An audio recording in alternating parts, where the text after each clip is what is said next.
కలుగును గాక. ప్రభునందు ప్రియులారా, ఈ లోకంలో ఏదో ఒక సందర్భంలో చాలాసార్లు మనుషులు ఏమని భావిస్తారంటే, మేము ఒంటరి వాళ్ళం అనుకుంటారు. ప్రతి మనిషి ఈ మాట అనుకోవటం సహజం. చాలాసార్లు అనేక మంది కూడా ఇలాంటి ఆలోచన కలిగి ఉంటూ సహజం. ఎందుకంటే నిజంగానే ఒంటరి వాళ్ళు ఉంటారు ఈ లోకంలో, ఎవరు లేకుండా ఉండేవాళ్ళు ఉంటారు ఈ లోకంలో. వాళ్ళు మేము ఒంటరి వాళ్ళం అనుకోవడం సహజం. అదే సమయంలో అందరూ ఉన్నవాళ్ళు కూడా మేము ఒంటరి వాళ్ళు అనుకుంటారు. దీనికి కారణం ఏమంటే, సహాయం చేయగలిగిన వాళ్ళు ఎంతమంది ఉన్నా మనకు సహాయం చేసే ప్రేమ వాళ్ళలో ఉండదు కనుక ఎంతమంది ఉన్నా ఒంటరిగా ఉంటామని కొంతమంది అనుకుంటారు. నిజంగా ఒంటరి వాళ్ళు కొందరు ఉంటారు, అందరున్నా ఒంటరి వాళ్ళు ఇంకొందరు ఉంటారు. ఇంకొందరు సహాయం చేసే ప్రేమ కలిగే వాళ్ళు ఉన్నా సహాయం చేసే స్థితిలో వాళ్ళు లేకుండా ఉంటారు. ఏ కారణం చేతైనా కానీ ఈ లోకంలో అనేక సార్లు ప్రజలు ఏమని భావిస్తారంటే, మేము ఒంటరి వాళ్ళము, ఎవరు లేని వాళ్ళము, మాకు మేము తప్ప ఎవరు లేరనే ఒక అనుభవం, పాట, ఆలోచన కలుగుతూ ఉంటుంది. ప్రభునందు ప్రియులారా, అయితే ఇలాంటి ఒక ఆలోచన కలిగిన తర్వాత మనుషులకి ఏమవుతుందంటే ఒక బలహీనత వచ్చేస్తుంది. ఎప్పుడైతే ఈ ఆలోచన మదిలో మెలుగుతుందో, నాకు నేనే సాయం చేసుకోవాలి, నాకు నేనే బలపరుచుకోవాలి, నాకెవరు తోడు రారు, నాకు మాత్రం ఎవరు పట్టించుకుని, ఇలాంటి ఆలోచన ఎప్పుడైతే కలుగుతుందో వెంటనే ఏం కలుగుతుందంటే బలహీనలు అయిపోతారు మనుషులు. ఎంత బలం కలిగిన ఎంత గొప్పవాళ్ళైనా బలహీనలు అయిపోతారు, మొదటి విషయం. రెండోది ఏమంటే, బలహీనలు అవటమే మాత్రం కాదు కానీ భయపడటం కూడా మొదలెడతారు. ఏమిటి భయం కలుగుతుందంటే, ఇప్పుడు బాగానే ఉంది కానీ ఫ్యూచర్లో ఏదైనా జరిగితే నాకెవరు ఇప్పుడు లేరు కాబట్టి ఏమైపోతుంది అనే ఒక ఆలోచన కూడా కలుగుతూ ఉంటుంది. ప్రభునందు ప్రియులారా, భయం కలుగుతుంది, చాలాసార్లు దిగులు కలుగుతుంది. ఇక చివరికి ఏమైపోతుందంటే సమాధానం లేకుండా కూడా ఉంటారు ఈ లోకంలో. జనరల్గా అందరికీ అనుభవం ఎదురవుతుంది. అయితే ఈ రోజు ప్రభునందు ప్రియులారా, నేను యెషయా గ్రంథం 60వ అధ్యాయం 21-22 వచనాల నుంచి ఒక మాట జ్ఞాపకం చేయాలనుకుంటున్నాను. వారిలో ఒంటరి అయిన వాడు 1000 మంది అగును, ఎన్నిక లేనివాడు బలమైన జనమగును. యెహోవానగు నేను తగిన కాలమున ఈ కార్యమును త్వరపెట్టుదును. యెహోవానగు నేను ఒక నిరీక్షణ కలుగజేస్తున్నారు ప్రభునందు ప్రియులారా. వాస్తవానికి ఏ రకంగా చూసినా మన జీవితంలో మనం నిజం చెప్పాలంటే ఒంటరి వాళ్ళమే. ఎందుకంటే మన భారం మనం వహించాలి, మన బాధ్యత మనం వహించాలి, మన సమస్యలు మనమే పరిష్కరించుకోవాలి, మన భుజం మనమే తట్టుకోవాలి, మన దుఃఖం మనమే అనుభవించాలి, మన సంతోషం కూడా మనమే. కనుక వాస్తవానికి మనలో అందరం ఒంటరి వారం. అయితే దేవుని బిడ్డలకు దేవుడు కలగజేస్తున్న ఒక నిరీక్షణ ఏమంటే, ప్రభునందు ప్రియులారా, ఈ ఒంటరితనం అనేది సమాధానకరంగాను దీవెనకరంగా మారుతుందని చెప్తున్నాడు. ఈ ఒంటరి స్థితి అనేది ఎలా అవుతుందంటే చెడుతనానికి నడపదు కానీ గొప్ప నిరీక్షణ కలుగజేస్తున్నాడు. ఏమంటున్నాడంటే, ఒంటరి అయిన వాడు ఏమవుతాడంట, 1000 మంది అవుతాడు. ఎన్నిక లేనివాడు యెహోవానగు నేను. అంటే ఈ ఒంటరితనము అనేది బలహీనతను, భయాన్ని, బెదురుని, నష్టాన్ని లోకానికి కలుగజేయచ్చు. కానీ దేవునితో ఎవరికైతే సంబంధం ఉందో, దేవుని యొక్క నిబంధనలో ఎవరైతే ఉన్నారో వాళ్ళ జీవితంలో ప్రభునందు ప్రియులారా ఒంటరితనమైనా కానీ అది ఎలా ఉంటుందంటున్నాడు, అది చివరికి మేలుకరంగా సమాధానకరంగా ఉంటుందని దేవుని వాక్యము జ్ఞాపకం చేస్తుంది. కనుక ప్రభునందు ప్రియులారా, మనం ఒంటరి వాళ్ళమని ఒకవేళ అనుకుంటున్నా, ఈ లోకంలో దేవుని వాక్య గ్రంథ చరిత్రలో మనం చూసినట్లయితే ఒంటరి వాళ్ళు అనేక మంది దీవెనకరంగా మారారు. ప్రభునందు ప్రియులారా, అందరూ ఏదో ఒక సమయంలో ఒంటరిగా నిలబడిన వాళ్లే. కానీ దేవుని వాక్యము చెప్తున్న సత్యం ఏమంటే, ఒంటరైన వాడు నాలో ఉంటే, నా నిబంధనను కలిగి ఉంటే ఆ ఒంటరి వ్యక్తి జీవితం భవిష్యత్తు ఏమైపోద్దంట, చెడుతనంగా అది మారదు కానీ అది ఇంకా ఇంకా దీవెనకరంగా, మహిమకరంగా ఒక గొప్ప నిరీక్షణ కలుగజేశారు. ఇది మొదటి విషయం ప్రభునందు ప్రియులారా. అంటే దేవునిలో మనం ఒంటరిగా నిలబడినా మనకేముంది? లోకస్తులకైతే భయం బెదురు కదులుతుంది, కానీ మనకు గొప్ప నిరీక్షణ, మనకు గొప్ప ధైర్యం దేవుని ద్వారా కలుగుతుంది. ప్రభునందు ప్రియులారా, అయితే ఈరోజు నా ధ్యానం ఏమంటే, ఈ ఫలం మనలో కలగాలంటే, అంటే ఒంటరిగా ఉన్న మనం బహుగా ఫలించాలి, దీవెనకరంగా మారాలి అంటే ఏం చేయాలి?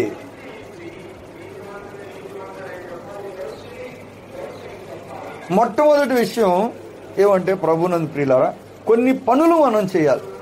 ఒంటరి అయిన మనం ఒంటరి స్థితిలో ఉన్నప్పుడు మన జీవితం బహు ఫలభరితంగా మారాలి అంటే దేవుని ఆలోచన ఏమంటే, కొన్ని పనులు మనం చేయాలి. ప్రభునందు ప్రియులారా, అందుట్లో మొట్టమొదటిది ఏమంటే చూడండి, ప్రకటన గ్రంథం 4వ అధ్యాయం 11వ వచనం.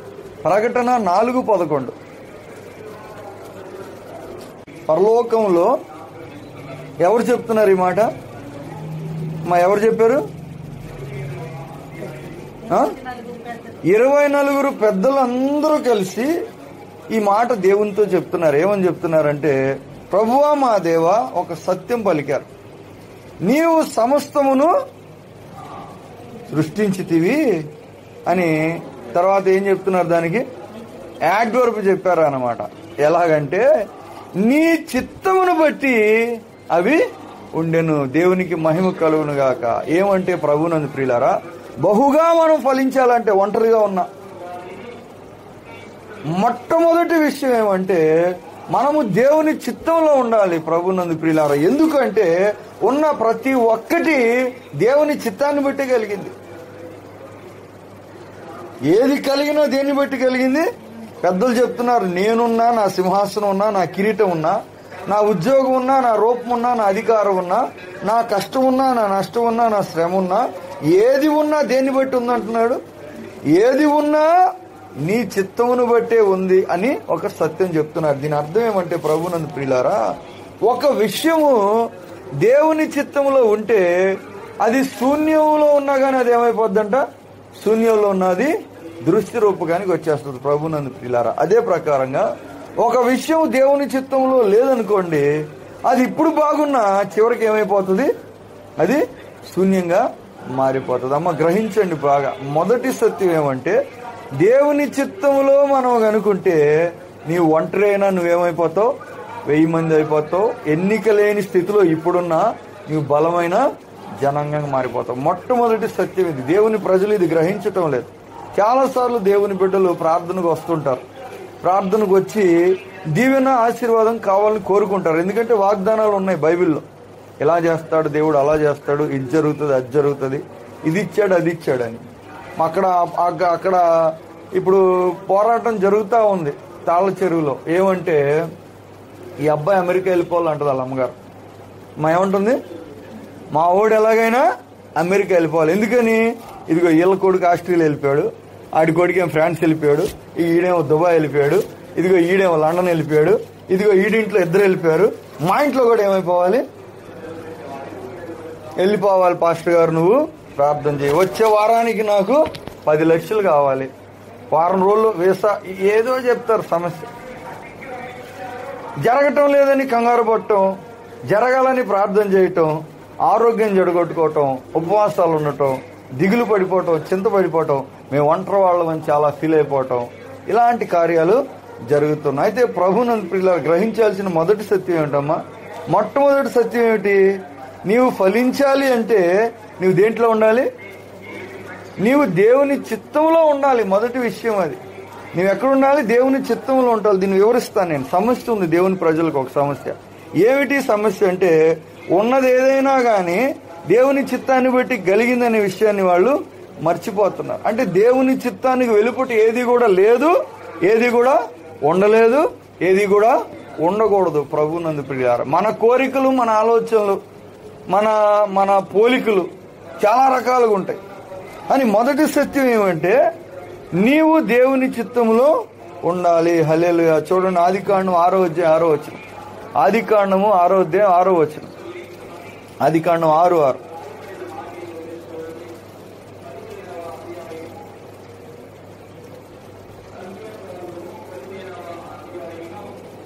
భూమి తాను భూమి మీద నరులను చేసినందుకు యెహోవా సంతాపం నొంది తన హృదయంలో నొచ్చుకొనెను. 8వ వచనం. అయితే నోవహు ఒంటరి అయిన ఒక వ్యక్తి. మనం ఏం చూసాం? మనం ఒంటరి వాళ్ళం, మేము ఒంటరితనం అనిపిస్తున్నాం, ఒంటరిగా నిలబడ్డాం చూస్తున్నాం. అని చరిత్ర చూసినట్లయితే ఒంటరి అయిన ఒక నోవాహు ప్రపంచం మొత్తాన్ని నింపేశాడు. ఎలా జరిగింది ఇది? ఎలా జరిగిందంటే మొదటి విషయం, ఆయన దేవుని చిత్తంలో ఉన్నాడు. ప్రభునందు ప్రియులారా, లోకమంతా దేవుని చిత్తాన్ని వెలుపటి ఉన్నా, అందరూ బాధను కలిగిస్తున్నా, నోవాహు మాత్రం దేవునికి బాధను కలుగ చేయలేదన్నమాట. దేవుని చిత్తంలో ఉన్నాడు గనుక నోవాహు ఒక్కడే. అని ఈరోజు ప్రపంచం అంతా ఎక్కడి నుంచి వచ్చాం? అందరం కూడా ఏ భాష, ఏ ప్రాంతం, ఏ దేశం ఉన్నా గాని ప్రతి ఒక్కరూ నోవాహు ఒక్కడు లోకం మొత్తాన్ని ఎలా ఎందుకు నింపాడు అంటే మొదటి విషయం ఏమిటి? దేవుని చిత్తంలో ఉన్నాడు. ఏమిటి? దేవుని చిత్తంలో ఎలా ఉండాలో అలా ఉన్నాడు గనుక ఆ ఒంటరైనోడు ఏమైపోయాడు? మొత్తం లోకమంతా నిండిపోయాడు. ఈరోజు గ్రహించాల్సిన మొదటి సత్యం ఇది. చూడండి, మొదటి సత్యం ఏమిటంటే దేవుని యొక్క చిత్తం. ఏంటి చెప్పండి? దేవుని యొక్క చిత్తం. ఈ చిత్తం 4 రకాలుగా ఉంటుంది. దేవుని చిత్తం ఎలా ఉంటుంది? 4 రకాలుగా ఉంటుంది బేసికల్గా మనం గ్రహించాలంటే. అందుట్లో మొదటి రకం ఏమిటంటే సృష్టిని బట్టి దేవునికి ఒక చిత్తం ఉంది. ఎందుకంటే అన్ని నీ చిత్తం బట్టి ఉన్నాయని చెప్తున్నాయి. ఇది మనం ఎందుకు ధ్యానం చేస్తున్నామంటే మన జీవితంలో మనం ఫలించాలంటే ఏం చేయాలంటే దేవుని చిత్తంలో ఉండాలి. అసలు దేవుని చిత్తం ఎలా ఉంటుంది? మొదటిది ఏమంటే సృష్టిని బట్టి దేవునికి ఒక చిత్తం ఉంది. అంటే భూమిని ఇలా చేయాలి, ఆకాశాన్ని ఇలా చేయాలి, పరలోకాన్ని ఇలాగ చేయాలి, మరణాన్ని ఇలా చేయాలి, సాతాన్ని ఇలాగ చేయాలి, మంచి వాళ్ళని ఇలాగ చేయాలి, చెడ్డోళ్ళని ఇలా చేయాలి అని దేవునికి ఏముంది? అనాది సంకల్పంలోనే దేవునికి ఒక ప్రత్యేకమైన చిత్తం ఉంది. ఆ చిత్తాన్ని బట్టే దేవుడు పని చేస్తారు గాని దానికి వ్యతిరేకంగా ఏ పని కూడా దేవుడు చేయడు. గ్రహించండి మొదటి విషయం. నేను ఫలించాలంటే దేవుని చిత్తంలో ఉండాలి. అసలు దేవుని చిత్తం ఏమిటి అంటే సృష్టిని బట్టి ఒక చిత్తం ఉంది. ఆ చిత్తాన్ని మనం గ్రహించి ఆ చిత్తానికి అనుగుణంగా మనం ఉండాలి. చాలాసార్లు చాలా మంది ఈ విషయాన్ని గ్రహించడం లేదు. మనం ఎక్కడో ఉంటాం కానీ మనం ఫలించాలని కోరుకుంటాం. మొదటిది సృష్టిని బట్టి దేవునికి ఒక చిత్తం ఉంది. ఆ చిత్తానికి వెలుపల మనం ఉన్నాం అనుకోండి, మన జీవితంలో ఏముండదు. నీవు ఒంటరైన పరిస్థితిలోనే ఉండే పరిస్థితి ఉంటుంది కానీ బహుగా ఫలించే పరిస్థితి కలగదు. ప్రభునందు ప్రియులారా, మొదటిది సృష్టిని బట్టి చిత్తం ఉంది. రెండవది ఏమంటే సంఘాన్ని బట్టి ఒక చిత్తం ఉంది. రెండవది ఏమిటి? సంఘం అంటే క్రీస్తు శరీరాన్ని బట్టి దేవునికి ఒక చిత్తం ఉంది. ఎలా పడితే అలా ఉండటానికి లేదు. సంఘం ఉండాలి, అది ఆయన చిత్త ప్రకారం ఉండాలి. ఈ సంఘంలో మనం ఎలాగ ఉండాలి? దేవునికి ఒక చిత్తం ఉంది. అర్థమవుతుందమ్మా? సృష్టిని బట్టి ఒక చిత్తం ఉంది. ఆ చిత్తానికి వ్యతిరేకంగా మనం ఉంటే ఫెయిల్ అయిపోతాం. ఆ చిత్తానికి వ్యతిరేకంగా ఎవరున్నా ఫెయిల్ అయిపోతారు. ఎందుకంటే దేవుని తన చిత్త ప్రకారమే చేస్తాడు. రాసి పెట్టాడు కూడా, ఇదిగో రాబోయే దినాల్లో ఇలా చేయబోతున్నాను, ఆ చివరికి ఇలాంటి ఫైనల్ రిజల్ట్ నేను తీసుకురాబోతున్నాను, ఇదిగో ఇది ఇలా మార్చబోతున్నాను, ఇదిగో దీన్ని ఇలా చేయబోతున్నాను దేవుడు చెప్పేశాడు. దానికి అనుగుణంగా మనం ఉండాలి. నెంబర్ 1 సృష్టి క్రమం దేవుని చిత్తంలో. రెండవది సంఘంలో దేవునికి ఒక చిత్తం ఉంది.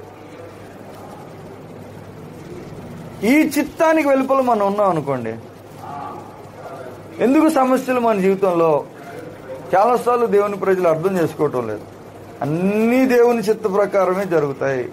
వాక్యం కూడా రోమపత్రిక ఏం చెప్తుందంటే పరిశుద్ధాత్మ కూడా మన బలహీన చూసి సహాయం చేస్తున్నాడు. ఎందుకంటే ఆయన దేవుని చిత్తం ఎరిగి పరిశుద్ధుల కొరకు ప్రార్థన చేస్తాడు. అంటే దేవుని చిత్త ప్రకారం చేస్తాడంట ప్రార్థన. నీ చిత్తం, నీ కోరిక, నా బాధ, నా కష్టాన్ని బట్టి తర్వాత ముందు దేని బట్టి చేస్తాడు? ముందు దేవుని చిత్తం సృష్టిని బట్టి ఏమిటి అది జరగాలని చేస్తాడు. 2 సంఘాన్ని బట్టి దేవుని చిత్తం ఏమిటి అది జరగాలని చేస్తాడు. ఇదిగో సంఘం ఇలాగ ఉండాలి, సంఘంలో ఇలాంటి విధులు ఇలాంటి క్రమాలు జరగాలి. దేవునికి ఒక చిత్తం ఉంది. ప్రభువునందు ప్రియులారా, మూడవది ఏమంటే మనుషులందరి గురించి దేవునికి ఒక చిత్తం ఉంది. అర్థమవుతుందా మీకు? మనుషులందరి గురించి దేవునికి ఒక చిత్తం ఉంది. ఆ చిత్తం ఏమిటి? ఇది అందరూ యూనివర్సల్ విల్ అన్నమాట. యూనివర్సల్ అందరికి, అంటే ప్రతి మనిషి ఎవరైనా కానీ ఇలా ఉండాలని దేవునికి ఒక చిత్తం ఉంది. అంటే ఏమిటి? దేహాన్ని పరిశుద్ధంగా ఉంచుకోవటం, పరిశుద్ధులుగా జీవించటం, దేవుణ్ణి ప్రేమించటం. ఇది అందరికీ వర్తిస్తుందమ్మా. దీనికి చదువుతో కానీ, లేకపోతే కుటుంబ నేపథ్యంతో కానీ, వయసుతో కానీ, లేక ఇంకో దానితో కానీ సంబంధం. మనుషులందరూ గురించి ఒక చిత్తం ఉంది. అంటే ఆయన స్వరూపం, ఆయన పోలిక గనుక వాళ్ళు ఎలా ఉండాలని దేవునికి ఏముంది? ఒక చిత్తం ఉంది. ఈ చిత్తానికి వ్యతిరేకంగా మనం ఉన్నాం అనుకోండి, దేవుని ప్రజలకు వచ్చే సమస్య ఇదే. మందిరానికి ప్రార్థనలకు వస్తుంటారు చాలా మంది. వచ్చి ఏం అడుగుతారంటే దేవుడు ఏదో ఇవ్వాలని అడుగుతారు. కానీ మేము అసలు దేవుని చిత్తంలో ఎలా ఉండాలో అలా ఉన్నామా లేదా అనే చాలా విషయాన్ని చూసుకోరు ప్రభునందు ప్రియులారా. నాకు ఉద్యోగం కావాలంటాడు ఒకరు, ఇంకొకళ్ళు వచ్చి మాకు ఇల్లు కావాలంటారు, ఇంకొకళ్ళు వచ్చి మాకు ఇంకోటి ఏదో కావాలంటారు. కానీ అసలు చూడాల్సిన విషయం ఏమిటి? ఉన్నది ఏదైనా కానీ దేవుని చిత్త ప్రకారం తప్ప వేరే రకంగా ఉండటానికి అవకాశము లేనే లేదు ప్రభునందు ప్రియులారా. అంటే సమస్య ఎందుకు జనరేట్ అవుతుందని చెప్తున్నాను నేను. సంఘంలో నీవు ఇలాగ ఉండాలి, అలా ఉండట్లేదు అనుకో, ఏం కలుగుతుందంట? ఏం కలుగుతుందంటే అపవాదికి ఏదో ఒక పరిస్థితి మనం తెరుస్తాం. సృష్టిలో ఇలాగ ఉండాలి, అలా ఉండకపోతే అపవాదికి పరిస్థితి కలుగుతుంది. సంఘంలో ఇలాగ ఉండాలి, అలా ఉండకపోతే పరిస్థితి కలుగుతుంది. వ్యక్తిగతంగా నీవు ఒకలాగా ఉండాలి, అలా ఉండకపోతే సమస్య జనరేట్ అయిపోద్ది. నాలుగోది ఏమంటే నీ గురించి దేవునికి ఒక చిత్తం ఉంటుంది ప్రభుని. అంటే నీకు వ్యక్తిగతంగా నిన్ను గురించి స్పష్టమైన ఒక చిత్తం దేవునికి ఉంటుంది. ఈ చిత్తానికి అనుగుణంగా మనం ఉండాలి. చాలా మంది ఈ నాలుగోదాన్ని అడుగుతూ ఉంటారు. అమ్మ రావటం ఏం అడుగుతారు? ఈ నాలుగోదాన్ని అడుగుతారు. నా జీవితంలో దేవుని చిత్తం ఏంటండి అంటారు. నీ జీవితంలో దేవుని చిత్తం ఏమిటి? నీ జీవితంలో దేవుని చిత్తము ఏమిటంటే అది 3 చిత్తాల మీద కట్టబడి ఉంటుంది. 1 సృష్టి చిత్తం ఉంది, 2 సంఘ చిత్తం ఉంది, 3 మానవ చిత్తం ఉంది. దాని మీద నీ వ్యక్తిగతమైన నీ గురించిన దేవునికి ఒక చిత్తం ఉంటుంది అన్నమాట. ఇవన్నిటినీ నీవు పక్కన పెట్టి నీ గురించి దేవుని చిత్తం ఏమిటని అడిగి ప్రయత్నం చేసి తెలుసుకోవటానికి, లేకపోతే దాన్ని పొందుకోవటానికి మనం చేస్తుంటే ఏమైపోతామంటే ఆయాసపడిపోతూ ఉంటాం. ప్రభునందు ప్రియులా ఏమైపోతాం? ఆయాసపడిపోతూ ఉంటాం. దేవుని ప్రణాళిక, దేవుని చిత్తం గురించి ఈరోజు జ్ఞాపకం చేస్తున్నాం. ఎందుకంటే దేవుని చిత్తంలో నోవాహు ఉన్నాడు గనక ఒంటరివాడైనా లోకమంతా కూడా నిండిపోయాడు. ప్రభునందు మొదటి విషయం ఇది. ఒంటరైనోడు 1000 మంది అయిపోతాడు. కానీ ఏం చేయాలి? మొదటిది దేవుని చిత్తంలో నేను ఉండాలి. ఎక్కడున్నా కానీ, ఎక్కడున్నా నేను, ఎలా ఉన్నా నేను, ఏమైపోయినా నేను ఎక్కడుండాలి? దేవుని చిత్తంలో నేను ఉండాలి. ఇది సృష్టి చెప్తున్న సత్యం, బైబిల్ చెప్తున్న ఒక విధానం ప్రభునందు ప్రియులారా. అయితే మనం దేవుని చిత్తం గురించి అసలు పట్టించుకోం, దేవుని చిత్తం గురించి ఆలోచన చేయం, దేవుని చిత్తం గురించి అసలు ఎతకం కూడా. మనకేం కావాలి? మన చిత్తం ఏమిటి అని మనం ఆలోచన చేస్తుంటాం. నేను ఇలాగ అనుకుంటున్నాను, ఇలాగైతే బాగుంటుంది. ఈ చిత్తం కూడా చాలా విషయాల మీద ఆధారపడి ఉంటుంది. మళ్ళా నీ చిత్తమే ఉండదు. మళ్ళా నీ చిత్తం ఏమైపోద్ది? మళ్ళా లోకం చిత్తం ఏమిటో అది కలుపుకుంటావు నీ చిత్తంలో, మనుషుల చిత్తం ఏమిటో అది కూడా కలుపుకుంటావు నీ చిత్తంలో. ఫైనల్ గా దేవుని చిత్తాన్ని పక్కన పెట్టేసి, దేవుని హక్కులను పక్కన పెట్టేసి మనం దేని గురించి పోరాడుతూ ఉంటాం? నా చిత్తం, నా హక్కుల గురించి పోరాడుతూ ఉంటాం. దేవుని హక్కులను అసలు ఎవరు కూడా పట్టించుకోవడం. ఎందుకు సమస్య వస్తుంది అంటే ఇదే సమస్య. ఎందుకు ఫలించటం లేదు? ఎందుకంటే ఇది కారణం. అన్నిటికంటే మొదటిది ఇది. ప్రార్థన చేస్తారు, జరగట్లేదు అంటారు. అసలు దేవుని చిత్తమో కాదో చూసుకోవాలి. మనం చూసుకోవాలి, దేవుని చిత్తమా కాదా చూడ. దేవుని చిత్తం ఎత్తుక్కోకుండా చాలా పనులు చేస్తుంటారు. తర్వాత ఏమవుతుంది? చేస్తే చేయకూడదా అండి? చేస్తే ఏంటి? ఒకవేళ దేవుని చిత్తాన్ని వ్యతిరేకంగా చేశాను అనుకో, అప్పుడు ఏమవుద్ది? ఏదో ఒక నష్టం ఏం జరుగుతుంది? ఏదో ఒక కష్టం, ఏదో ఒక తలుపు మనం సాతానుకు తెరుస్తాం. తెరిచినప్పుడు ఆటోమేటిక్గా సాతాను హుషారైన వ్యక్తి కాబట్టి ఏం చేస్తాడు? దూరి మంచి టైం కోసం చూస్తూ ఉంటాడు. వెంటనే చేయడం అనమాట. మంచి సమయం సందర్భం చూసి ఆయన వాడుకోవటానికి చూస్తూ ఉంటాడు ప్రభునందు ప్రియులారా. ఇదే చెప్తున్నాను నేను చాలాసార్లు అందరికీ నేను చెప్తున్నాను, కానీ ఎంతమంది వింటున్నారో మరి ప్రశ్నార్థకమే ప్రభునందు ప్రియులారా. ఎందుకంటే ప్రతిదాని గురించి దేవుని చిత్తం ఉంది. తెలియనప్పుడు చేస్తే పర్వాలా, కానీ దేవునిలోనికి వచ్చిన తర్వాత ఏం చేయాలి? మొదటి విషయము దేవుని చిత్తం ఏమిటి మనం గ్రహించాలి. ఇది ఆల్రెడీ బైబిల్లో ఉంది. నీ గురించిన దేవుని చిత్తం ఏమిటి కనిపెట్టడానికంటే ముందుగా సృష్టిలో దేవుని చిత్తం ఏమిటి, సంఘాన్ని బట్టి దేవుని చిత్తం ఏమిటి, మనుషులందరిని బట్టి దేవుని చిత్తం ఏమిటి, తర్వాత నన్ను బట్టి దేవుని చిత్తం ఏమిటి, నీవు కనిపెడితే ఆ చిత్తంలో నీవు సమాధానకరంగా బహుగా ఫలింపజేసే విధంగా దేవుడు చేస్తారు ప్రభునందు ప్రియులారా. పేతురుతో చెప్పాడు, నువ్వు చేపలు పట్టడం మానేసి నన్ను వెంబడించి అన్నాడు. పేతురు దేవుని చిత్తం గ్రహించి ఏం చేశాడు? వెంబడించాడు.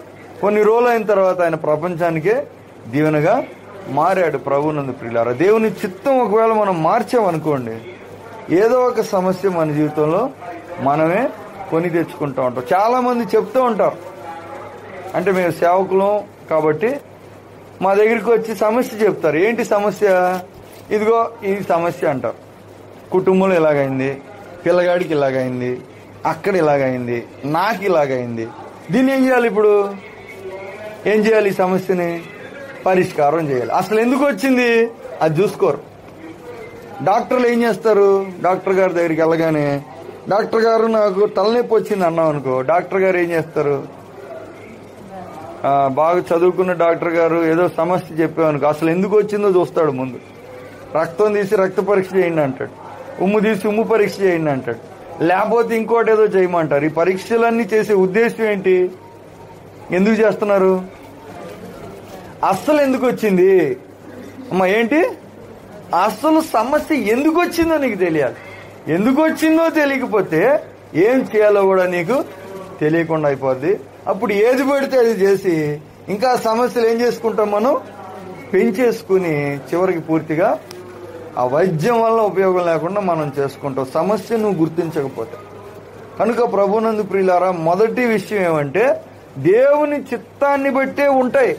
యేసు ప్రభు వారు చెప్పారు, తండ్రి చిత్తమే నెరవేరుతుంది కానీ నా చిత్తం కానే కాదని చెప్పాడు.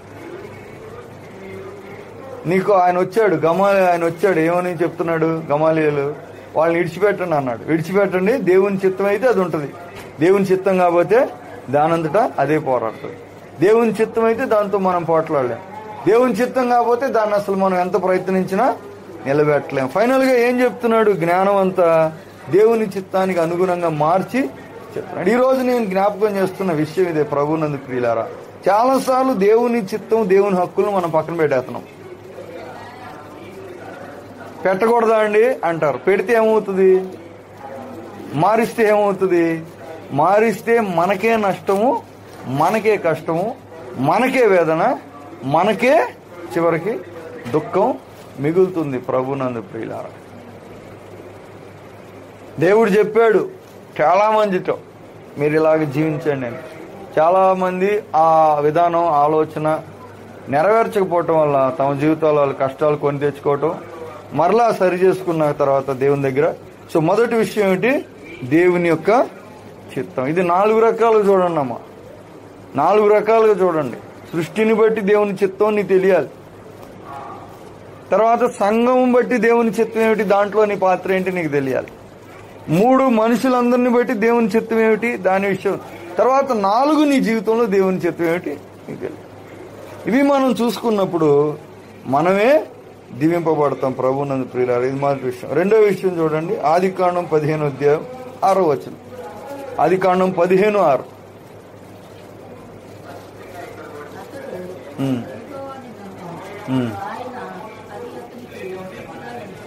రెండో విషయం ఏమిటి? అతడు యెహోవాను నమ్మెను, ఆయన అది అతనికి నీతిగా ఎంచెను. అబ్రహాము గురించి రాయబడిన ఒక మాట. మనం ఏం చూస్తున్నాం? ఒంటరైన వ్యక్తి ఇంత దీవెనకరంగా ఎలా మారారు? ఒక్కళ్లే, కానీ చివరికి ఏమైపోయారు? ఆశ్చర్యకరమైన దీవెనగా అభివృద్ధి చెందారు. నోవాహు లోకమంతా నిండాడు. రెండో వ్యక్తి, ఒంటరి అయిన వ్యక్తి, ఆశీర్వాదకరమైన వ్యక్తి అంటే అబ్రహాం. అబ్రహాం ఎక్కడున్నాడు? అబ్రహాం ఎక్కడున్నాడు అంటే దేవుని నీతిలో ఉన్నాడు ప్రభునందు ప్రియులారా. అమ్మ ఎక్కడున్నాడు? ఒకటి, దేవుని చిత్తంలో మనం ఉండాలి. రెండు, ఎక్కడ ఉండాలి? దేవుని నీతిలో మనం ఉండాలి. అబ్రహాము దేవుని నమ్మెను, అది ఆయన అతనికి నీతిగా ఎంచెను. దేవుని నీతిలో అబ్రహాం ఉన్నాడు కనుక దేవుడు అబ్రహామును ఏం చేశాడు? నువ్వు జనములకు తండ్రిగా మారిపోతావు అన్నాడు. విశ్వాసులందరికీ తండ్రిగా మారిపోతావు అన్నాడు. వాస్తవానికి సంఘానికే ఒక రకంగా చూస్తే ప్రపంచంలో కోటాను కోట్ల మందికి అబ్రహాం ఏమైపోయాడు? తండ్రి. అంటే ఒక్క వ్యక్తి ఏమైపోయాడు? 1000 మంది కాదు, 10,000 మంది కాదు, 1000 కోట్ల మందిగా ఎలా మారాడు? అమ్మ చదువుని బట్టి కాదు, బలాన్ని బట్టి, జ్ఞానాన్ని బట్టి కాదు. అమ్మ అల్లుడు వచ్చినట్టు చూడు. అమ్మ రెండవది ఏమిటి? దేవుని నీతిలో మనం ఉండాలి. బలాన్ని బట్టి కాదు అబ్రహాం ఆశీర్వదింపబడింది, జ్ఞానాన్ని బట్టి కాదు, తన చురుకుదనాన్ని, వేగాన్ని బట్టి, పరాక్రమం, ధైర్యం బట్టి కాదు. దేన్ని బట్టి అంతగా దేవుడు దీవించాడు? అతనిలో ఉన్న నీతి, ఆయన దేవుని నీతిలో ఉన్నాడు కనుక. ఎందుకంటే మేము చాలా విషయాలు చెప్పినప్పుడు ఆ విషయం దేవుని నీతి కనుక చెప్తాం. ఎందుకు చెప్తాం? అది దేవుని నీతి కాబట్టి మీరు చేయండి అని చెప్తాం. దాన్ని చాలాసార్లు మనం అంగీకరించలేక, గ్రహించలేక సమస్యలు కొని తెచ్చుకుంటాం. చాలాసార్లు దేవుని బిడ్డలకున్న ఒక సమస్య ఇది ప్రభునందు ప్రియులారా. ఆదివారం ఇలా చేయండి అని చెప్తాం. ఎందుకు చెప్తాం?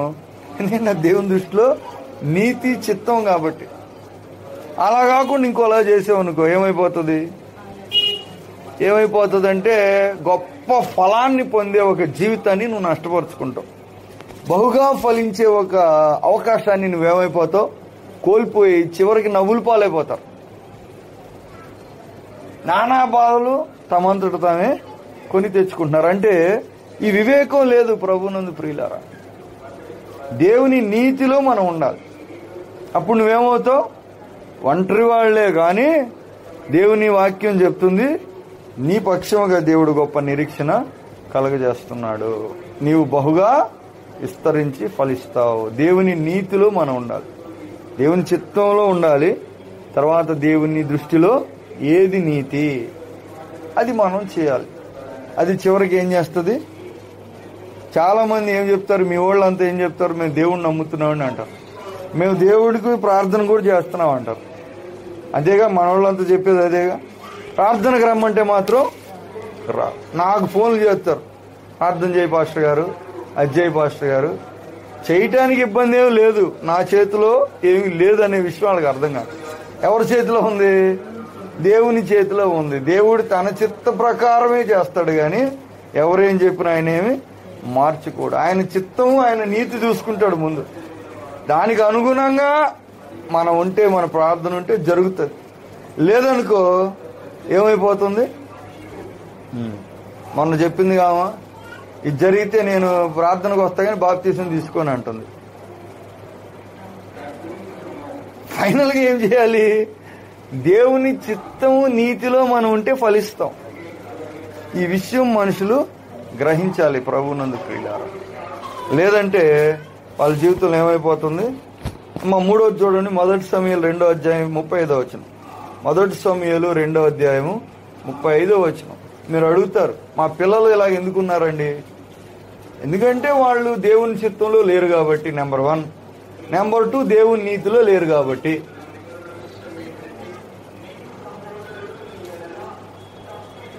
1 సమూయేలు 2వ అధ్యాయం 35వ వచనం.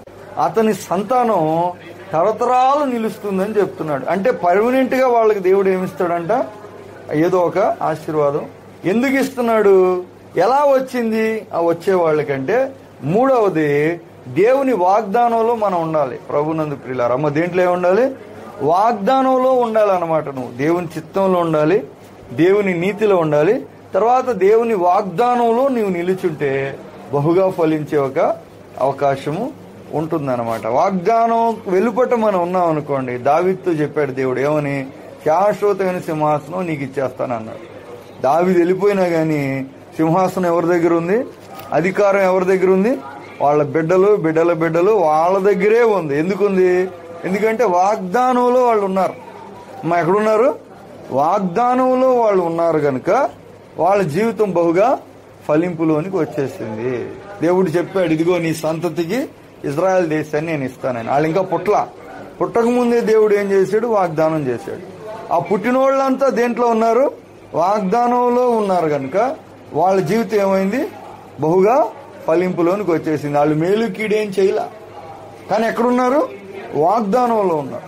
అంటే దేవుడు మాట ఇస్తే ఆ మాట మన పక్షంగా గొప్ప ఫలాన్ని తీసుకొస్తుంది. ప్రభునందు ప్రియులారా, బైబిల్లో అనేకమైన వాగ్దానాలు ఉన్నాయి.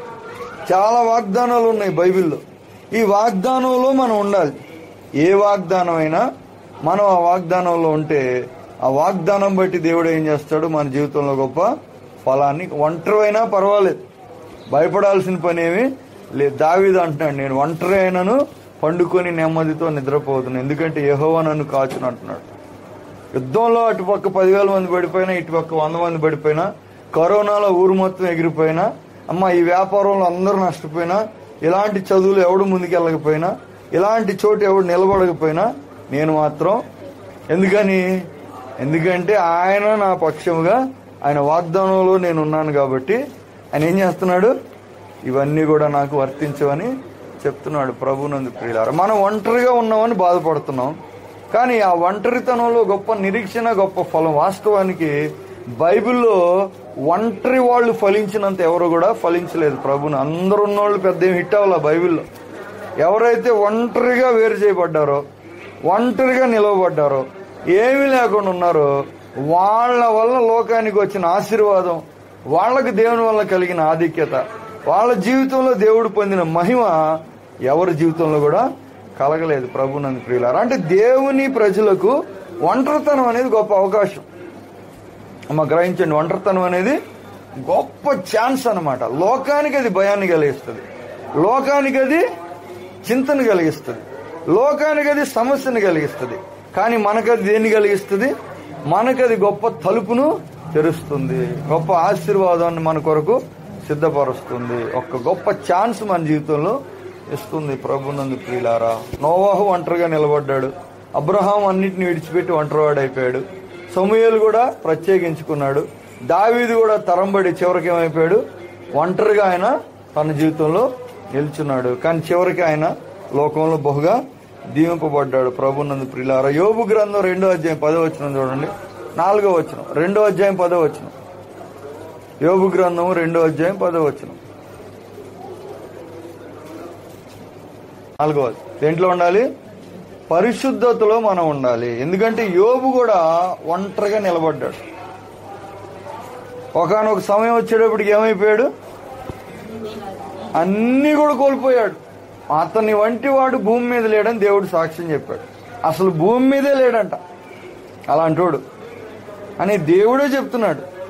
ఆయనకున్న ఆస్తి కానీ, ఆయనకున్న జ్ఞానం కానీ, ఆయన యొక్క జీవితం కానీ, ఆయన అనుభవించిన దీవెన కానీ, ఆయన లోకానికి చేసిన మేలు కానీ ఎవరు కూడా చేయలేరు.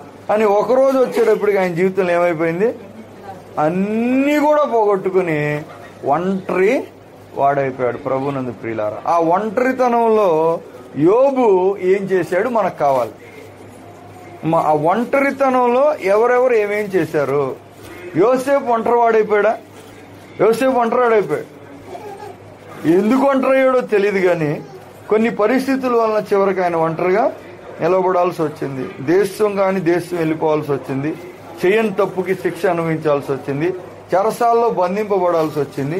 ఆయన చివరికి ఒంటరిగా నా జీవితం ఎందుకు ఇలాగ అయిపోయింది, నా జీవితంలో ఏం జరుగుతుంది, అసలు నా జీవితము ఏంటి అనే ఒక ప్రశ్న వాళ్ళు కూడా ఎదుర్కొన్నారు. ఎందుకంటే కోరుకుందవట్లా, అనుకుందవట్లా, ఎదురు చూసింది జరగట్లా, ఏం జరుగుతుందో, ఎప్పుడు జరుగుతుందో, ఎలా జరుగుతుందో గ్యారెంటీ లేదు. ఆ ఒంటరితనమే ఆయనకు. ఈరోజు మన ధ్యానం ఏమంటే ఆ ఒంటరితనం వాళ్ళు ఏం చేశారు. ఎందుకంటే ఒంటరితనం వాళ్ళకి నష్టం చేయలేదు, కానీ చివరికి వాళ్ళు ఏమైపోయారంట? దేశాన్ని పరిపాలించే రాజులుగా వాళ్ళు మారిపోయారు, లోకాన్ని తలకిందులు చేసే వ్యక్తులుగా మారిపోయారు, సాతాను దయాల సమూహాలను అంతటిని కూడా కాలి కింద తొక్కేసే భక్తులుగా మారిపోయారు. ఒంటరితనంలో ఏం చేశారు వాళ్ళు? ఏం చేశారంటే పరిశుద్ధతలో మనం ఉండాలి. యోబు ఒక మాట రాయబడి ఉంది, ఏముంది? అన్ని కష్టాలు, అన్ని నష్టాలు, అన్ని శ్రమలు, అంతా ఊహించని దెబ్బ తగిలిన అందరూ ప్రశ్నించి, అందరూ నిందించి, అందరూ విడిచిపెట్టి, అందరూ ఎలిపెట్టి చూపి, అందరూ వ్యతిరేకంగా అయిపోయినా చివరికి భార్య కూడా ఏమైందంట? ఏమైంది అమ్మా? ఇది ఒక పవర్ఫుల్ ఫోర్స్ అన్నమాట. ఏమంటే భార్యాభర్తలు, భార్య మీద భర్తకి, భర్త మీద భార్యకి ఉన్నంత పవరు ఈ లోకంలో మరి ఏ మనిషికి కూడా ఉంటదని మనం చెప్పలేము. ఎలాగంటే సంసోను అనే బలవంతుడు ఒకడు ఉండేవాడు. ఏం చేస్తాడంట? కోట గోడ గుమ్మాలు ఎత్తి పక్కన పడేస్తాడంట, సింహాన్ని చీల్చేస్తాడంట, మేకపిల్లని చీల్చినట్టు చీలుస్తాడంట సింహాన్ని. సంసోను అనేవాడు ఆ ఎముక పట్టుకుంటే 1000 మందిని చంపుతాడంట. తాళ్ళు ఎలాగంట? కాల్చిపడిన బూడిదని చీల్చినట్టు చీల్చి పడేస్తాడంట. తిరుగులేని ఎదురులేని వ్యక్తి. చివరికి దెలీలా అని ఒక భార్య ఉండేది. ఆమె రోజు ఆయన ఏం చేస్తుందంటే, నీకు నా మీద ప్రేమ లేదు, నీకు నా మీద ప్రేమ లేదు, నీకు నా మీద ప్రేమ లేదు అంటుందంట. పొద్దున్న మధ్యాహ్నం సాయంత్రం ఇదే పెట్టుకుందంట. ఎందుకని? నీ బలం ఎక్కడుందో చెప్పట్లేదు నాకు అంటే, అక్కడుంది ఇక్కడుంది అన్నాడంట. ప్రేమ లేదు ఇసిగిచ్చేటప్పుడు లాస్ట్కి ఏమైపోయాడంట? బైబిల్ ఏమని రాయింది? అతడు ప్రాణమందు విసిగి, అంటే ఈ ప్రాణం ఉంటే ఉండిపోతే పనని చివరికి ఏం చేశాడంట? అంటే అంత బలవంతుడు కూడా ఏమైపోయాడు? అర్థమవుతుందా మీకు? యోబు జీవితంలో భార్య కూడా ఏం చేసిందంట ఆయన్ని? అందరూ అన్నా పర్వాలేదు కానీ బాగా దగ్గరున్న వాళ్ళు, బాగా దగ్గరోళ్ళు అంటే తట్టుకోవడం. చివరికి భార్య కూడా ఏమందంటే, రాత్రి పగలు చూసింది కామో, చివరికి ఏమంటుంది? ఏదో. కానీ యోబు గురించి ఏముందంటే, అతడు ఏ విషయంలో కూడా ఏం చేయలేదంట? పాపము చేయలేదు. దేవునికి మహిమ కలుగును గాక. ఒంటరితనంలో ఎలా నిలబడాలి, ఒంటరితనంలో ఏం చేస్తే బహుగా మనం ఫలిస్తాం. ఎందుకంటే 1000 మంది అయిపోతావు అంటున్నాడు దేవుడు, ఆశీర్వాదంగా మారిపోతావు అంటున్నాడు. లోకంలాగా నీకు జరగదు, నీది వేరు అంటున్నాడు. అలా అవ్వాలి అంటే నేనేం చేయాలి అంటే పరిశుద్ధతను మనం కాపాడుకుంటుండాలి. అక్కడ యోసేపు అదే చేశాడు, ఇక్కడ యోబు కూడా అదే చేశాడు. సాతాను ఎంతో ప్రయత్నించాడు. సాతాను ఏం చేశాడు? ఎన్నో రకాలుగా ఓడించటానికి శోధించి ప్రయత్నం చేశాడు, గాని సాతాను ఓడిపోయాడు. గాని యోబు నిలబడ్డాడు. ఆయన నిలబడిన కారణం చేత ఏమైపోయాడంట? కోల్పోయిన అన్ని మళ్ళా రెండింతలు వచ్చేసిందంట.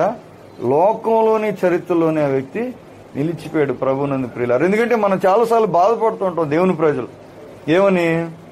ఏమంటే నేను ఒంటరిని, నేను అందరికీ సాయం చేస్తున్నాను కానీ ఎవరు నాకు సాయం చేయట్లేదు, నేను అందరినీ పట్టించుకుంటున్నాను కానీ ఎవరు కూడా నాకు అవసరమైనప్పుడు దొరకటం లేదు, నేను అందరి కోసం బాధపడతాను కానీ నా కోసం ఎవరు బాధపడేవాళ్ళు ఉన్నట్టుగా ఏదో ఒక సందర్భంలో ఇది ఎదురవుతుంది. ఈ పరిస్థితిలో దేవుడు ఒక నిరీక్షణ కలిగించాడని, ఈ పరిస్థితిలో దేవుడు ఒక అవకాశం ఇచ్చాడని, ఈ పరిస్థితిలో దేవుడు ఒక దీవెన దాచాడని చెప్తున్నాను నేను. అయితే దాన్ని ఎలా తెచ్చుకోవాలంటే పరిశుద్ధతలో మనం ఉండాలి, చిత్తంలో ఉండాలి, నీతిలో ఉండాలి, వాగ్దానంలో ఉండాలి, పరిశుద్ధతలో మనం ఉండాలి. యోహాను సువార్త 8వ అధ్యాయం 29వ వచనం చూడండి.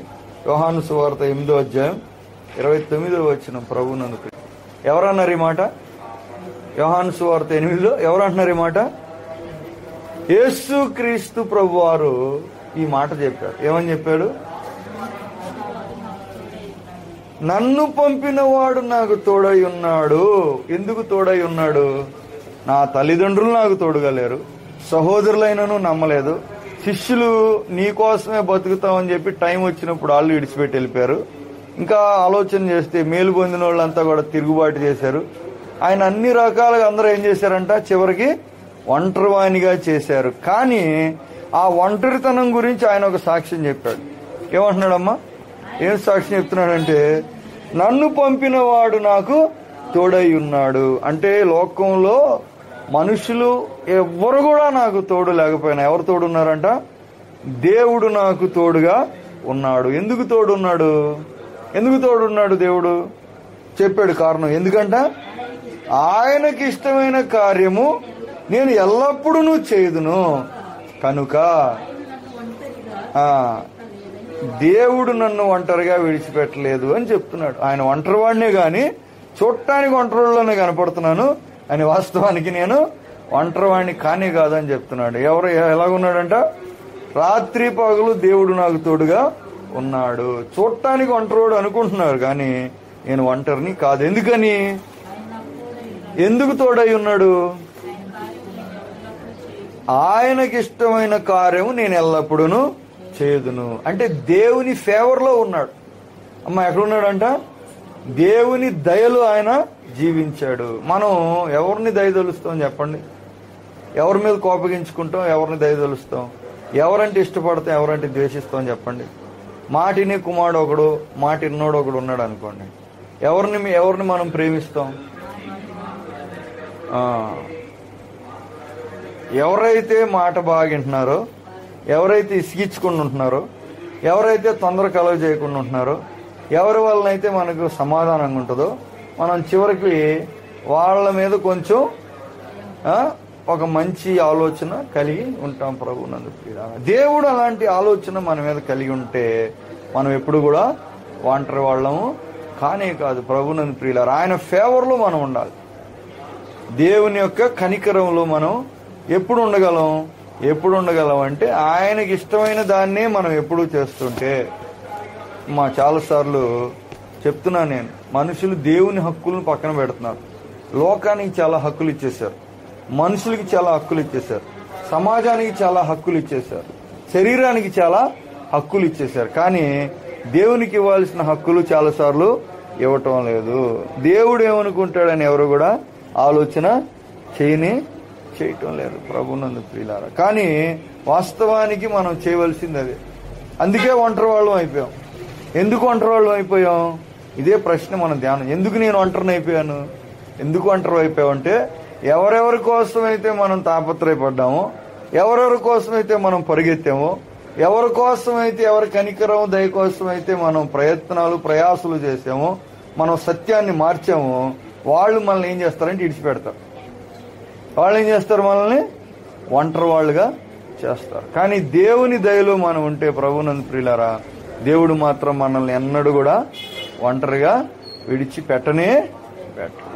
ఇలాంటి కార్యాలు మనం చేస్తున్నట్లయితే దేవుడు మనకు తోడుంటే ఇక మనకి విరోధి ఎవడని చూసాం కూడా. చరిత్రలో కూడా అనేక మంది జీవితాలు చూస్తే మనకు ఇదే సత్యం కనబడుతుంది. నోవాహు ఫలించాడు, యోబు ఫలించాడు, అబ్రహాం ఫలించాడు, యోసేపు ఫలించాడు, దావీదు ఫలించాడు, శిష్యులు ఫలించారు, అపోస్తులు ఫలించారు. ఈ లోకంలో చాలా మంది ఇప్పటికి కూడా బహు ఫలవంతమైన జీవితాలు జీవిస్తున్నారు. కానీ చాలా మంది అదే సమయంలో ఒంటరితనం అనుభవిస్తున్నారు. మరి ఏం చేస్తున్నారు? ఒంటరితనం అనుభవిస్తూ ఉన్నారు. ఎవరు లేక ఒంటరి అయ్యేవాళ్ళు ఉన్నారు, అందరున్నా ఒంటరి వాళ్ళు అయ్యే ఉన్నారు, అసలు అందరిని బట్టే ఒంటరి వాళ్ళు అయ్యేవాళ్ళు కూడా చాలా మంది మాట అంటారు. వీళ్ళందరూ ఒకటైపోయి నన్ను వేరు చేశారంటారు. స్నేహితుల గురించి అంటారు, లేకపోతే అత్తగారి ఇంటోళ్ళ గురించి అంటారు, లేకపోతే సొంత ఇంటోళ్ళ గురించి అంటారు, లేకపోతే సంఘం గురించి అంటారు, లేకపోతే ఇరుగు పొరుగు వాళ్ళ గురించి, ఏదో ఒక రకంగా. ఉద్యోగంలో కూడా చాలాసార్లు ఏమైపోద్ది, అందరూ ఒకటైపోయి నన్ను ఒక్కదాన్ని సెపరేట్ చేశారంట. ఈ ఒంటరితనం అనేది ఖచ్చితంగా మన జీవితంలో ఎదుర్కొనే ఒక అనుభవమే, కానీ భయపడాల్సిన అనుభవం మాత్రం కాదు. మనము దాని విషయమై నష్టాన్ని చేసుకోవాల్సిన అనుభవం మాత్రం ఎంత మాత్రంగా. దేవుడు అంటున్నాడు, ఒంటరైన వాడు ఏమవుతాడంట? నిరీక్షణ ఇచ్చాడు, వాగ్దానం చేశాడు దేవుడు. ఒంటరైన వాడు నాతో ఉంటే, నా చిత్తంలో ఉంటే, నా కనికరంలో ఉంటే, నా నీతిలో ఉంటే ఏమైపోతారంటున్నాడు. ఒక్క అబ్రహాము కోసం రాజుల్ని దేవుడు ఏం చేశాడంట? భయపెట్టాడంట. ఒక అబ్రహాము కోసం, ఒక దానియేలు కోసం దేవుడు ఏం చేశాడంట? సింహాలను మూసాడంట. అనేక మంది అది రాజ్యాన్ని తలకిందులు చేశాడు దేవుడు. ఒక్క వ్యక్తి. ఈరోజు నీ ఒక్కడివే ఒక్కదానివే అనుకోవద్దు. నా వల్ల ఏమవుతుంది, నా వల్ల ఏం జరుగుతుంది అనుకోవద్దు. వాస్తవానికి ఒక్కళ్ళు చేసిన కార్యాలు అనేక మంది కలిసి ఎప్పుడు కూడా చేయలేకపోయారు. ప్రభునందు ప్రియులారా, ఇది గ్రహించాల్సిన ఒక సత్యం. ఎందుకంటే ఆదాం ఒక్కనే చేశాడు దేవుడు. ఎంతమందిని చేశాడు? 1,000,000 మందిని చేశాడా? 1,000,000 మంది ఒక్కనే చేశాడు. ఆ ఒక్కడిని ఫలింపజేశాడు. యేసు ప్రభు వారు లోకానికి 10 మంది వచ్చారా? ఒక్కడే వచ్చాడు. ఆ ఒక్కడు లోకానికి రక్షకునిగా మారాడు. ఒక్క అపోస్తలుడు పౌలు ఏమైపోయాడు? లోకం మొత్తాన్ని మార్చేశాడు. ప్రభునందు ప్రియులారా, ఊరికి ఒక వ్యక్తి ఉంటే చాలు, కుటుంబంలో ఒక వ్యక్తి ఉంటే చాలు. అర్థమవుతుందా? ఎక్కడైనా ఒక వ్యక్తి దేవుణ్ణి కలిగి ఉంటే ఆ వ్యక్తిలోంచి ఏం చేస్తానంటున్నాడు? 1000 మందిని నేను ఇలాంటి వాళ్ళని తీసుకొస్తాను. ఇది దేవుని బిడ్డలకు దేవుడు ఇచ్చిన నిరీక్షణ, వాగ్దానం. అయితే మనం చేయాల్సిన పనులు ఉన్నాయి. ఈరోజు చెప్తున్నా కదా, మనం ఈ విషయాలు చూసుకుంటూ ఉండాలి ప్రభునందు ప్రియులారా. లేకపోతే అన్ని సమస్యలే వెనకాల సమస్య. బాగానే ఉన్నాం కదా అనుకుంటాం, వాళ్ళు బాగానే ఉన్నారు కదా అనుకుంటాం. అని వాక్యం అనే ఒక స్కానింగ్ రిపోర్ట్ చూసామనుకోండి, పైకి బాగానే ఉంటాం చూడటానికి. డాక్టర్ గారు బ్లడ్ టెస్ట్ చేసాడు అనుకో, ఒక్కొక్క టెస్ట్ చేసే కొద్దీ బ్యాక్టీరియా ఎంత ఉంది, వైరస్ ఎంత ఉంది, బ్లడ్ కౌంట్ ఎంత ఉంది, బీపీ ఎంత ఉంది, షుగర్ ఎంత ఉంది, దేంట్లో ఎంత ఉందో ఆ రిపోర్ట్ చూస్తే అప్పుడు తెలుస్తుంది. నిజమైన కనికరము, ఈ విషయాలను మనం జాగ్రత్త చేసుకుంటే ప్రభువునందు ప్రియులారా, నీ ఒంటరితనం లోకానికి ఆశ్చర్యకరమైన దీవెనగా మారుతుంది. నీకు అదే మహిమకరమైన కారణంగా మారుతుంది. వాస్తవానికి ఇది గొప్ప అవకాశం ప్రభువునందు ప్రియులారా, గొప్ప ఛాన్స్ అనమాట మనం వాడుకోవటం. కానీ ప్రభువారు ఎప్పుడు ఒంటరిగా వెళ్తున్నాడు, ప్రార్థనకి ఒంటరిగా వెళ్ళాడు. వాస్తవానికి ఒంటరితనంలో దేవుడు కొన్నిసార్లు నడిపిస్తాడు మనకు కావాలి. దేవుడే ఒంటరిగా చేస్తాడు. ఎందుకని? అసలు చూడటానికి, అసలు దేవుడు టెస్ట్ చేయటానికి ఒంటరితనం అనే ఒక సమయాన్ని ఇస్తాడు అన్నమాట. అక్కడ టెస్టింగ్ జరుగుతుంది. దాన్ని బట్టి ఫ్యూచర్ మంది డిసైడ్ అయ్యే పరిస్థితి. మనకి ఈ మధ్యాహ్న కాల సమయంలో ప్రభునందు ప్రియులారా, దేవునిలో ఉన్న వారికి ఒంటరితనము భయాన్ని కలిగించేది కాదు, కానీ దీవెన కలిగించే ఒక మార్గం అని నేను జ్ఞాపకం చేస్తున్నాను. ఒంటరైన వ్యక్తులకు దేవుని వాగ్దానం ఉందని చెప్తున్నాను. ఒంటరైన వ్యక్తులు అనేక మంది ఫలించారని చెప్తున్నాను. ఈరోజు ఒంటరిని నేను, నాకెవరు సాయం చేసేవాళ్ళు లేరని నీవు అనుకోవాల్సిన అవసరం లేదు. ఎందుకంటే దేవుడు నిన్నెప్పుడు కూడా ఏం చేయడు అమ్మ, దేవుడు మాత్రము ఒంటరి చేయడు. హల్లెలూయా, దేవునికి మహిమ కలుగును గాక. కనుక అటువంటి దేవుణ్ణి కలిగిన మనం బహు సంతోషము, సమాధానంగా ఉంటూ ఈ ఒంటరి సమయాల్లో, ఒంటరి ఈ దినాలని, ఒంటరి అనుభవాన్ని ఎలా మలుచుకుంటే మనం 100 అంతల 1000 అంతల ఫలం ఫలిస్తాము. మీరు దేవుని తీర్మానం చేసుకోవాల్సిన మనం చేస్తూ చిన్న మాటలు ముగిస్తున్నాం. దేవుడు మనందరినీ కూడా బహుగా ఫలింప చేయనుగాక. ఆమె ప్రార్థన చేసుకుందాం.